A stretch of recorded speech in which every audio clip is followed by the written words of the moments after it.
Hello and welcome to the Plain English Finance Podcast, the podcast dedicated to helping you make smart financial decisions. I'm your host, Trey Bino, certified financial planner and chartered investment manager. I'm a financial planner with TC Wealth Management and Visa Wealth. For more information, check out the show notes at my website. And if you want to learn more about me, check out episodes 1 and 2. Okay.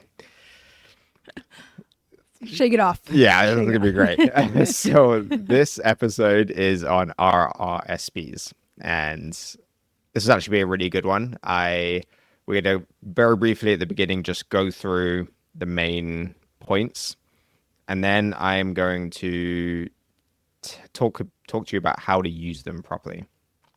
And yeah, this might actually be funny. What I'm going to say might be not what people expect a financial person to say, because it's not what they've heard their whole lives. But I'll explain why. I want to say I think I know, but now you're making me think I might not know. Well, we'll see. Yeah. Okay, so first things about RRSPs, what they are. So they're called RRSPs for a reason. It stands for Registered Retirement Savings Plan. It's one of a few registered accounts. So most ways that you can invest in all different types of accounts. And typically we refer to them as registered accounts or non-registered account. Okay. Registered just means there's fancy treatment from the government regarding these funds, the use of them, how they work, different limits, etc. Non-registered just means none of that applies. And there's no real limits. It's just you're just taxed as you go. But in this account, RRSPs, there are certain things about them. So the first thing is that the way that there is an annual limit of what you can put in, and that is either 18% of your previous year's income, or it's up to a dollar figure max. So right now, what was it? It's like $32,000 and change of RRSP that you can put in. So any room that you don't use carries forwards. You can put money into RRSPs for the previous tax year up to 60 days into that year. So in the first 60 days of 2025, I can put RRSP contributions in for 2024. Okay. But if you miss those 60 days, you can't. No, because that's the deadline for it. Okay. Basically, the way it works is it reduces your taxable income by whatever you're contributing. So in effect, if you earn $100,000 and you put in $5,000 of RRSPs, you'll be taxed as if you earned $95,000. Right. Yeah. Okay. And people think, oh, will I get a refund?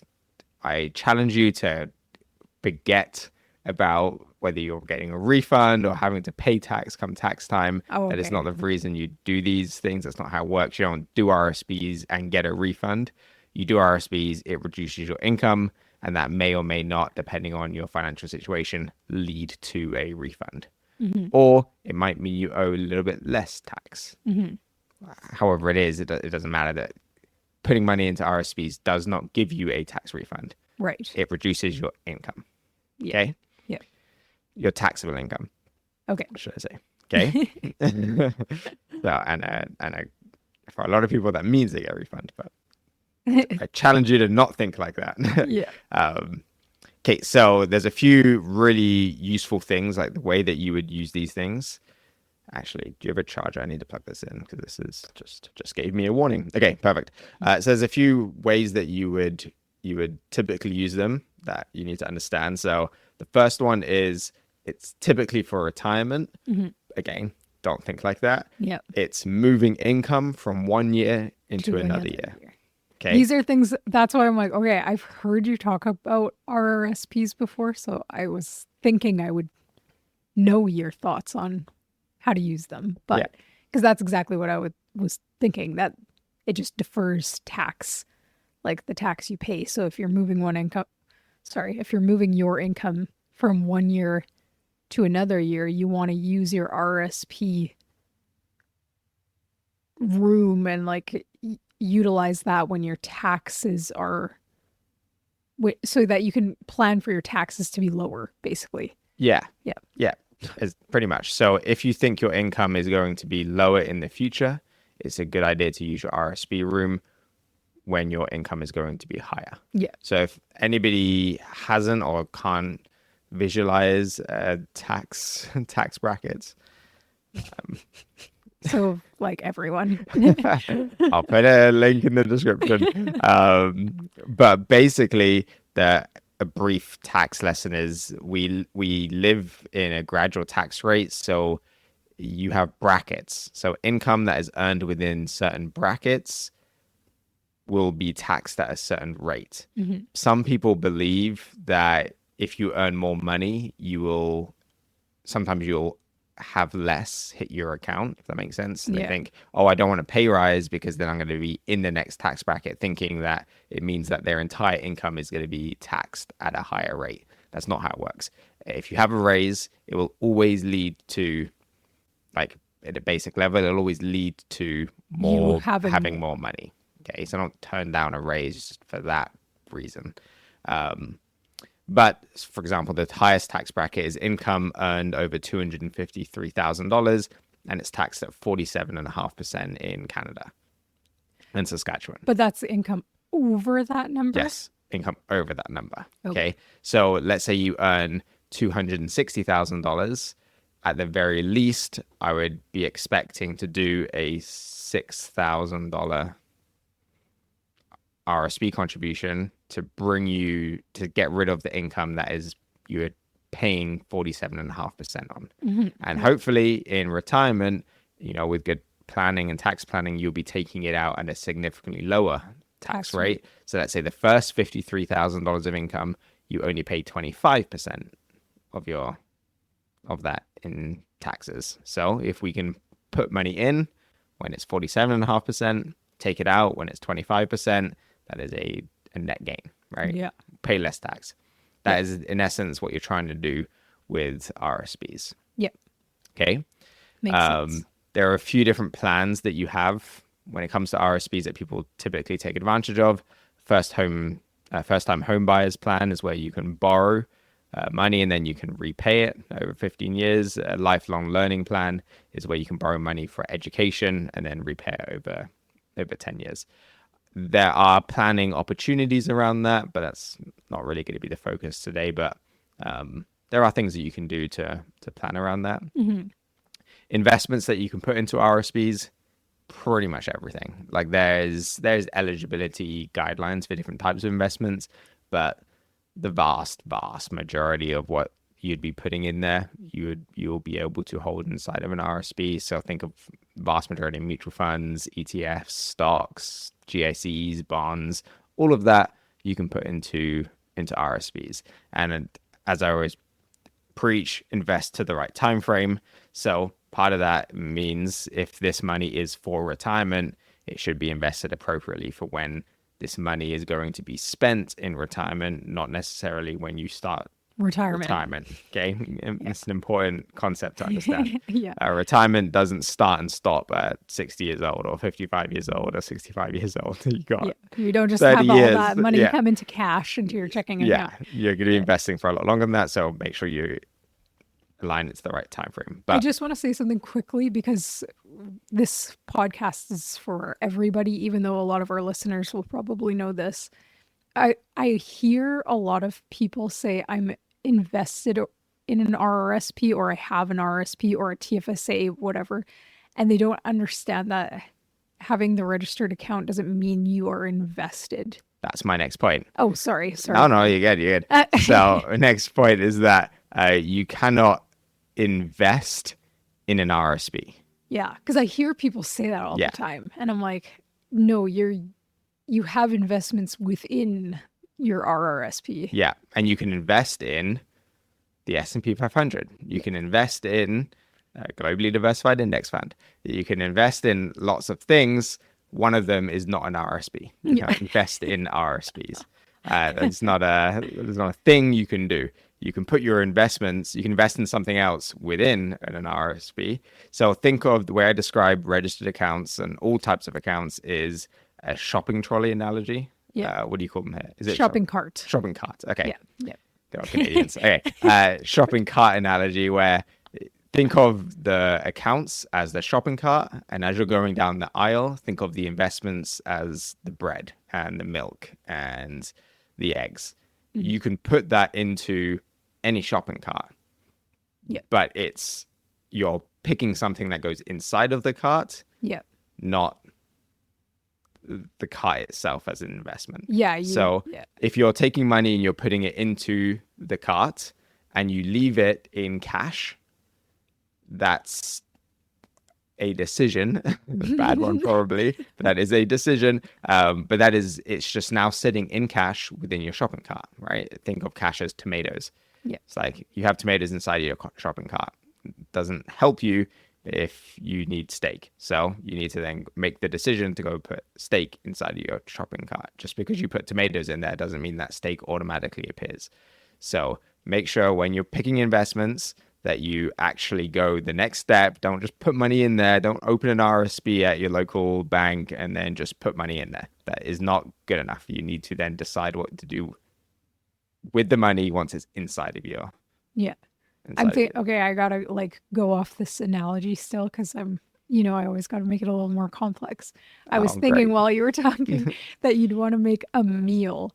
So if you just put cash in your RRSP, you can't survive off of tomatoes alone for your retirement, right? Mm-hmm. So to maximize your meal, you're going to want to have a lot of different ingredients. You're going to want to plan for this meal that you want to have. So I don't know, maybe that doesn't add anything. Maybe it does. I don't know. I always got to go like one step deeper. Yeah, I don't know. Yeah, so that's an important point. So I'm glad you brought it up. And then the other thing would be what happens at the end. It gets turned into something called a RIF, a retirement income fund.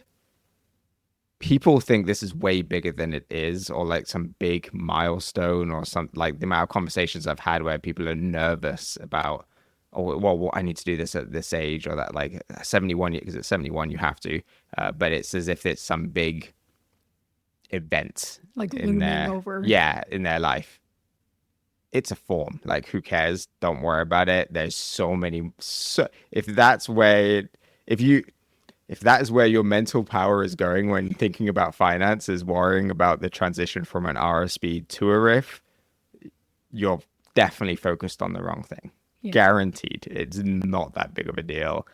I mean, even if you miss it and you don't do it, the company that owns the RRSP will do it automatically for you. Like, it's not something that you can really screw up. It can't be screwed up. It just happens. Even if you didn't come sign anything or do anything, they'll do it. They'll just change it once it has to be done. It's written into when you originally open every RRSP in Canada. Yeah. It's just written into the contract that they're not going to let you do anything illegal with it. So it just happens. So stop worrying about it. It's irrelevant. But yeah, that's the basics of RRSPs. And the typical advice that is given is basically people think that it's like the holy grail of retirement. Like, you just put money into RRSPs and you'll be fine. Mm-hmm. I would say, and this is where I think it might get a little bit spicy. Ooh. Just between other advisors, I guess. So there's something about me that I look at scenarios a little bit differently, where I understand what the numbers say, but I also look at it from a human point of view. Yeah, a human like action point of view, like what habits, what do humans actually do, right? We're not robots and computers to have perfect math. Yeah, and there is a huge gap with how RRSPs are used between different segments of the population. So people that are financially literate and people that really aren't, let's say. So, and this is honestly, it comes back to cash flow management and why I say it's so important. But I'm going to kind of walk you through the process of an RRSP contribution, and you'll kind of understand why I would say, and my statement is that if you struggle with managing money, you should not be using an RRSP to save for retirement. And I know people are going to say, that's crazy. What do you mean? That's et cetera, et cetera. I'll kind of explain why. So let's say I earn $1,000 Mm-hmm.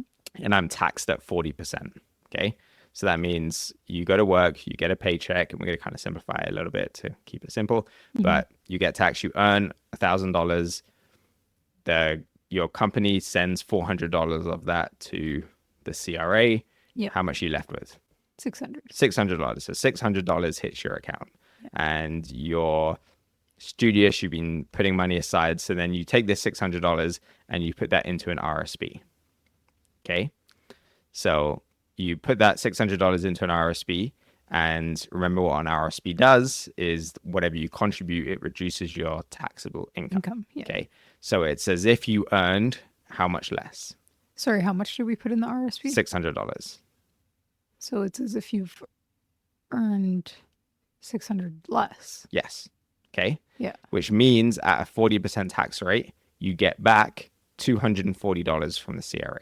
Okay. So when you file your taxes, if you're working for a company, you would likely get a refund of $240 for that $600 RSP. Okay. And this is where people make the mistake, is that so they end up, sorry, let me go back. So the end result is that $160 is left at the CRA. So they earn $1,000, $160 with the CRA, $60 is RSPs, and $240 is cash in their pocket. 60? $600 is in the RSPs. Okay. And $240 is left as a refund. And then people go and spend that $240. Okay? And they realize that they think to themselves, hey, I've done something good here. I have saved $600 for my retirement. And for simplicity, I'm going to ignore growth. How much money do you think that person actually has got to spend out of that $600 in retirement? So are we talking about inflation, or is Nope, it just the tax? Because it's deferred tax. Because now they still have to pay tax on that $600 when they pull it out. And how does it? So let's assume a 40%. Let's right? assume the same, just to keep it simple. It means that person then has to pay the $240 back, Yeah. right? Because it's deferred. So they have actually, to spend in retirement, they have $360. Right. So they made a $600 RSP contribution, and they have $360 that they can now spend in retirement. This is what the majority of people do, because they don't understand that the value, they do RSP contributions to get this $240 back, not to save for retirement. Right. Okay. They're like, oh, I want free money, quote, quote. Yeah, I want and they think to themselves, oh, I'm doing a good thing by doing this RSP contribution, is what I should do. And they don't realize that they've actually saved, in this scenario, $360 is what they've actually saved for retirement. They put aside $600 and they're like, okay. And they're going to think to themselves, I've put aside $600, not realizing that they haven't. Okay. They've put aside $360 because of the tax side. When you compare that to, and we'll do TFSAs later, but it's a good comparison. If we compare that to a TFSA, you have $1,000 that you earn. Government takes $400 of it. You take $600 of that. You put that $600 into a TFSA. In retirement, how much do you have? It's tax-free. It's tax-free, $600. Yeah. Okay. And the key thing here is that on paper, a TFSA and an RRSP are equal, but only if you are good with money. If you are not, and I say good with money, if you have to invest this $240, basically. And in fact, when you do an RSP contribution, you should be making the contribution based on your gross income, not your net income. Oh man, yeah. And so you see how complicated it gets, right? It does, so yeah. if I have put aside, if I'm saying to myself, okay, I'm going to save, I have $2,000 hit my account every paycheck, and I'm going to save $500 of that. That sounds great. But if I take that $500 of that and put it into a TFSA, that is very different than me putting that into an RRSP. Yeah. Because let's use this 40% tax rate again. If I am putting and you just make it easy, $1,000 into a TFSA. In order to compare that same $1,000 into an RRSP, I need to gross up my income. So I need to add back that 40% that the government's taken on taxes, because I'm going to get it back come tax time. Yeah. So I need to put, for every $1,000 in that case, I'm just doing the math real quick, I need to put in $1,660, basically. Yeah, because you need for it to be the same. Yeah. For that to have the same value come tax time, and people do not do that. Yeah, well, for sure. Right. In order for, I don't say people. In order for people to do that, they need to have their cash flow management nailed down. It sounds bad. They need to be like me, like somebody like, or they need to like have a plan. Like you need to understand what you're doing and be very intentional about it. So I say, if the worse you are with money, the more you actually kind of want to avoid RSPs. If you're looking to, because you kind of need to protect yourself from yourself at the same time. And I know people get on me that I know that our other planners, I know the math shows that it is equal. And in effect, there are some ways that you could even argue that RSPs are superior than a TFSA. I can get behind the argument to a degree. The fact is, as soon as you factor in what humans actually do, what the majority of the population actually does, it's not even close. Yeah. It's not even close. And sometimes you need to, especially people that can't do it and struggle to save, sometimes you need saving from yourself. And you know, and it's very different it's very different to like a pension, right? Like if there's a pension and it's coming off your paycheck before taxes are even touched, again, that's very different, because the company is not sending any tax. You don't get a refund from them doing a pension contribution. Yeah. That's 1-to-1. If you take $1,000 and it's your gross number and that's what you put in, then you're everything's good. But people don't do that. People don't do that when it comes to RSPs. So therefore, yeah, you have your hand up for some reason. I have a question, but I keep cutting you off. What was I gonna say now?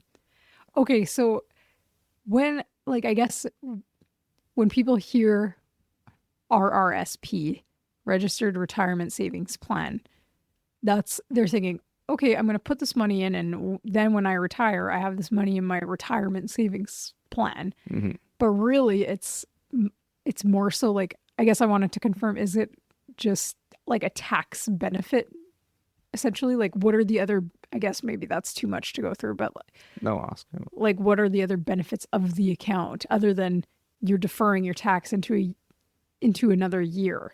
You know, like, if people understood that point. Well, there are some, right? So for example, there is, you don't pay tax as you go. So growth, the account will grow faster on paper. And again, this is another thing that is a big difference between reality and on paper. So on paper, the account will grow faster. It'll grow faster because there is no tax to be paid. I see. So it's in the RRSP, you're invested. Yeah. Right. So you have let's go back to the trolley.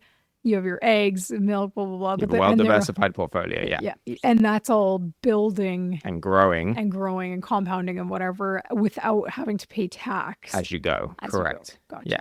Okay, yeah. So it sounds great, right? But Yeah. what actually happens, if you compare that to a non-registered account, when we do math, when like planners sit down and they figure out like, okay, this on paper is the best route, we make some, in my opinion, stupid assumptions. So for instance, if we're comparing a non-registered account to an RRSP, we will do it based on, okay, what gives the client the most amount of money to spend throughout their lifetime.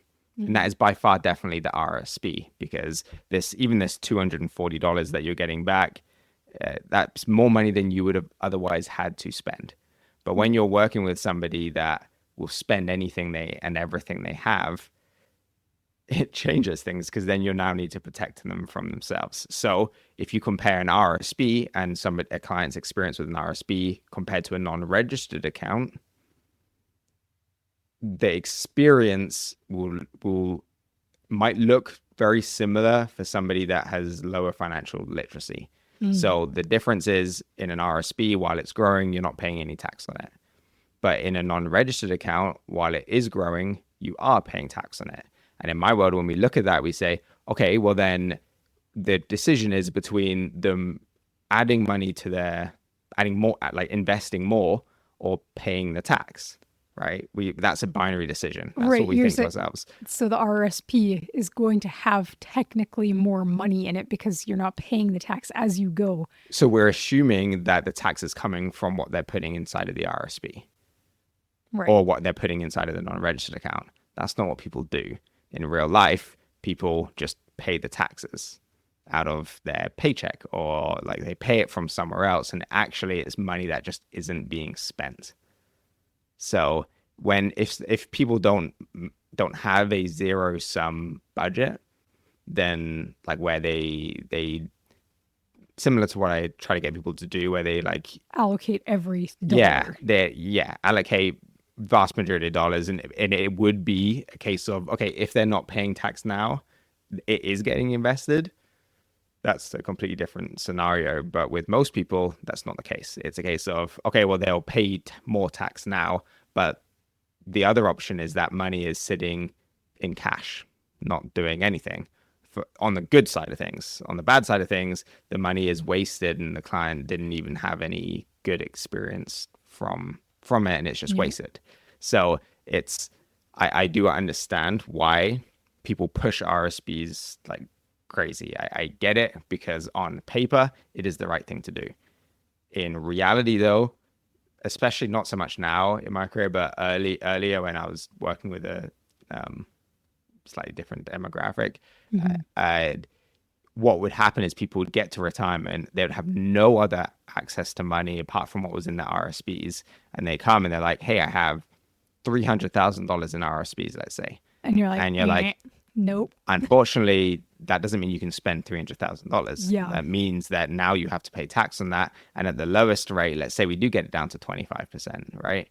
It's like, okay, well now you don't have $300,000. You have this much less. Oh, you want a car? Well, you don't have any other cash to get the car, and we're now going to have to, like, it's just, it gets it's not the best outcome for the client. If the client, say this very specifically, if the client struggles to save. Yeah. So if I'm working with somebody that struggles to save, I will try to push them towards TFSAs way more. I mean, and even for us personally, because, and it comes to the tax planning side of things, it's only been 3 or 4 years that I've actually been doing RSPs for myself. Yep. I remember you saying that. Yeah. Because again, when you look at the tax brackets, I projected out what I thought my income would be over my career, and I would rather save 20% on my taxes than nothing. Then like it's a guarantee that almost as guaranteed as I can get, that I can save money on taxes by putting it in a much higher tax bracket when you're much further along in your career than doing it prior to that and doing it then. So just something to think about, that it shouldn't be, I'm not saying they're not good. They're very good. There's a reason I will max out the amount of RSPs that I can put away, especially because I can put them into like a spousal plan and things like that, which means that you can take them out in your name under your income tax. Right? There are strong benefits, and they should be a part of everybody's retirement to a degree, depending on the person. But yeah, I would say they are overused, and they don't. When they're not used properly, it's not benefiting you. It's not it's not beneficial. And there would be, if us all got together and just decided that we were going to do it differently, it would lead to better outcomes for clients' retirement versus on paper. It's a good thing to do. It's just, it kind of kicks the can down the road, and it makes people feel good. And it's like kind of what you're taught to do, just put as much money into RSPs as possible. But the fact is, there are lots of ways to save for retirement. Yeah. If you're entering retirement and all you have is RSPs, taxes are going to hurt. Like Yeah. that's something that when people come to me a few, 5 years for retirement and they're packing away into RSPs and stuff, it's oftentimes I'll try to maximize the tax benefits, but apart from that, I try to put as little into them as possible and start building up some other piles of money so that they can go on vacation if they want to, that they can, without screwing up their tax planning, they can go buy a vehicle, they could go spend $50,000 and give it to their kids for a down payment, and like all these other goals that people often want to do during retirement that having all your everything sitting in RSPs doesn't allow you to do. Mm-hmm. So just like you want to be diversified with your portfolio, the way you save for retirement should also be diversified. So use them. They're great instruments, great tools when used properly. If you're using them as a tax crutch because you don't put enough aside and you can't save enough during the year and you just need to reduce your income tax a little bit, very likely you're screwing yourself up for later. Your It's future.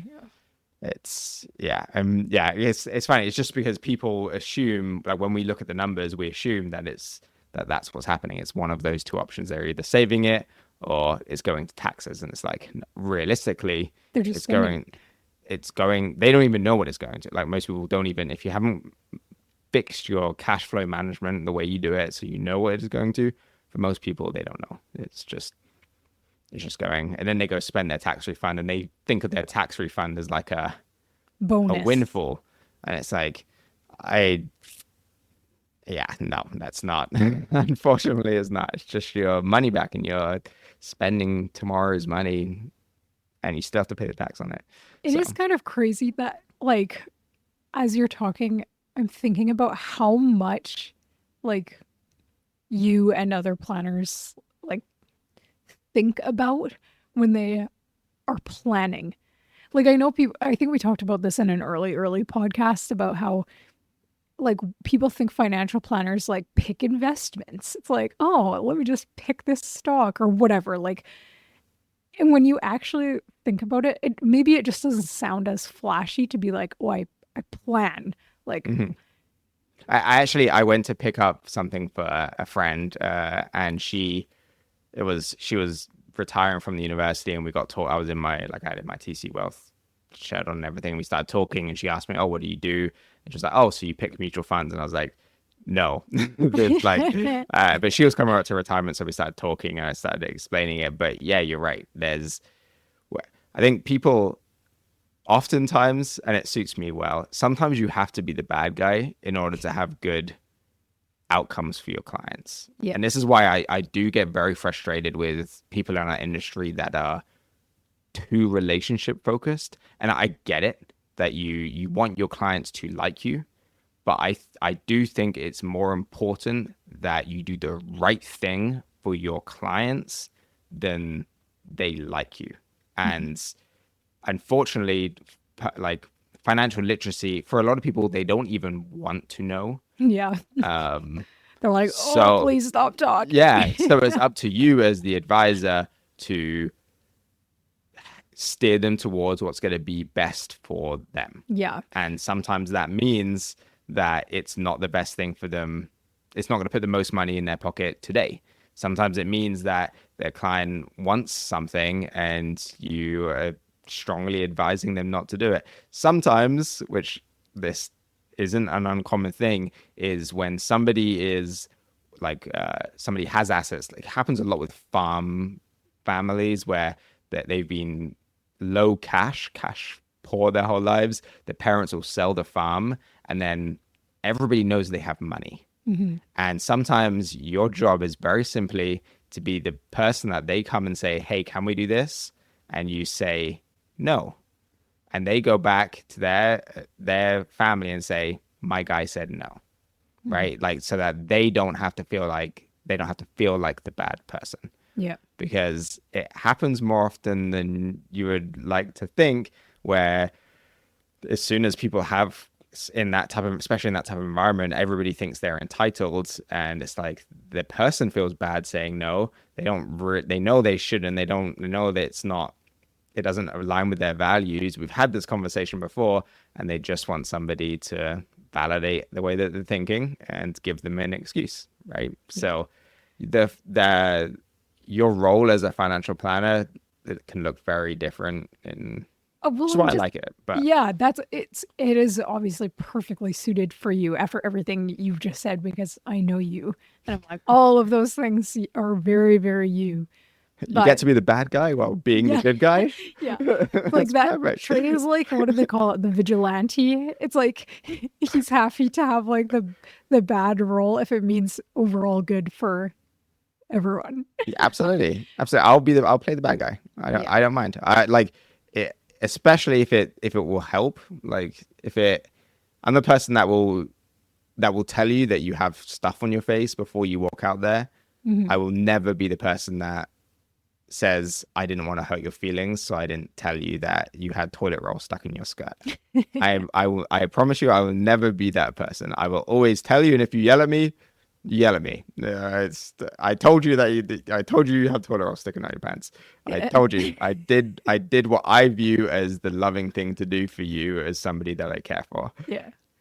Wait, are you talking about me? Because that that has I never. don't think you've ever done that. No, but I'm just saying in general. I care a lot about clients, right? Like you build a relationship with them. You know me. I've had plenty of sleepless nights worrying about, Oh which is yeah. why I'm very picky about some of the clients I take on now, is because there have been people that I am more stressed about their situation than they are, and it's like this Yes. is a very unhealthy dynamic that it's this is too much for me. I care too much to to do that. I'm here like sleepless nights, waking up and And they're just just can't like, think about it, and they're living in bliss. I'm like, nope, yeah. nope, nope, nope. I was gonna say really quick though that like the whole behavioral side of finance. I mean, obviously, I think that's super interesting, but the fact that you like, yeah, there's so much to think about with all the tax rules and like what is optimal for people. And then you also add in, okay, what do I actually know of these people? Like what are their habits? What are their patterns? What is the chance of them actually changing their behavior with their money? Okay, that's going to impact my recommendation. Like that's kind of crazy. Like when you actually think about that, I don't know, maybe people are like, "Oh, it's not that big of a deal." That feels like a lot of work to me.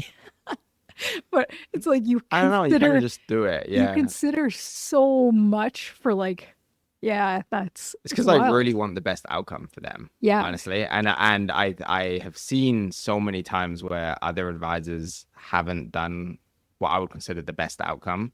Hmm. And a big one is taxes. Like Hmm. I was working with somebody not too long ago, and again, new client, and they had been put into something that was very expensive, and their advisor basically prioritize the relationship with the client. Like the client was happy being in these items. Hmm. And basically, the way that the client told me was that the reason they hadn't done certain things, she knew that it was like this was suboptimal, but she didn't want to pay the taxes. Hmm. And while I sympathize, I pushed her on it, right? Like it wasn't a case of, okay, well, because you feel that way, I will drop it. It's like, no, you feel that way because you don't understand the long term consequences. Because if you did, you would change your mind. If you had the financial literacy that I have, you would change your mind. Which is why it is on me to keep pushing it, Yeah. right? And this does happen where I make a recommendation or I ask a client for information or need this or need that, and it's like other advisors would have dropped it because Hmm. the client clearly doesn't want to talk about it or doesn't want to do it. The way I see it is if you can't work with me then because I'm gonna keep pushing. If I think it's the right, like either I'm missing something and it's not the right thing, or you're missing something and I haven't done a good enough job of telling you and instilling you why this is important. So Yeah. if I haven't done a good enough job, I have to do a better job, but I'm going to keep pushing until I successfully believe that you understand the gravity of this issue, and then you've made your decision. But seeing as I'm a very rational thinker, most of the time I'm either missing something or the client doesn't understand it yet. So Yeah. I'm going to keep pushing, and Yep. maybe that doesn't sit well with some people, but Hey, I'm they're lost. I'm looking for a good outcome. I just want a good outcome. So, Yeah. It's nothing personal. yeah, no. It And then literally. I want to be able to sleep at night myself. Yeah. Knowing that at least I tried, at least I did everything that I possibly could. Yeah. And when said thing happens, I tried and did what I can do. Anyway, we are so far off topic. I know. I'm sorry. I Okay, started this. RSPs, I think that was pretty much everything I wanted to say. Basically, use them appropriately. They have great products to use. Make sure you invest it appropriately to the time frame. Your job does not stop after you just put money into an RRSP. You have to then decide what to do with that. Remember, it's long term. If I see another 25-year-old saving money for retirement in GICs, and if they've heard this and they still choose to do that, It seems that you have somebody specific in mind. there's a few. There's a few. And I get it. It's the easy thing to do. And unfortunately, guess where the banks would love you to put all of your money in GICs so that they can go leverage it and more out. earn more on it. GICs are by far the most profitable thing for you to do with your money inside of a bank. So yeah, they want you. No, For them. It's profitable for the bank. Absolutely. Yeah. So of course that's the advice that is pushed. You're 18 years old, put money into put money into TFS, put money into RRSPs at 0.01% for the next 50 years. But yeah, invest it properly, invest it for the right time frame. Don't make any rash, crazy decisions, and make sure when you are saving for retirement, if your retirement plan is put money into RRSPs and pray, Talk to somebody. Very likely doing something wrong. And if you've spoken to somebody and their recommendation is put money into RRSPs and pray, talk to somebody else. Come trade their name and he'll go. No, give me the advisor's name. Whoever's that's what I'm it. saying. Yeah, give me that name. Tell me the advisor's name. Yes, that's what I want to. Okay. Anyway, I just hear Raya waking up, so let's wrap this up. So next time is on estate planning and tax and estate planning, what we do. So we'll talk about wills, how we structured ours, trusts, and things like that. Okay, perfect. We'll see you in the next one. Bye. Bye. Thanks for listening to this episode of the Plain English Finance Podcast. Trey Bino, Certified Financial Planner, Chartered Investment Manager, is a financial planner with TC Wealth Management and Aviso Wealth. You should always consult with your financial, legal, and tax advisors before making changes. This podcast is provided as a general source of information and should not be considered personal investment advice or solicitation to buy or sell any securities. The views expressed are those of the individual and are not necessarily those of Aviso Financial Inc. Mutual funds and other securities are offered through Aviso Wealth, a division of Aviso Financial Inc.